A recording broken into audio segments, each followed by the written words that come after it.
दिखा ये इसको क्या बोलते सब कमेंट में बताना।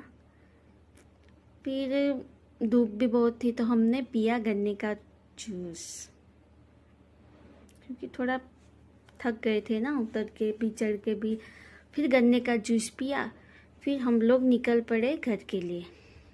यम्मी था गन्ने का जूस, क्योंकि इतनी धूप लग रही थी क्या बताऊं, बहुत ज़्यादा। 10 बजे थे पर इतनी धूप लग रही थी, बहुत ज़्यादा धूप लग रही थी।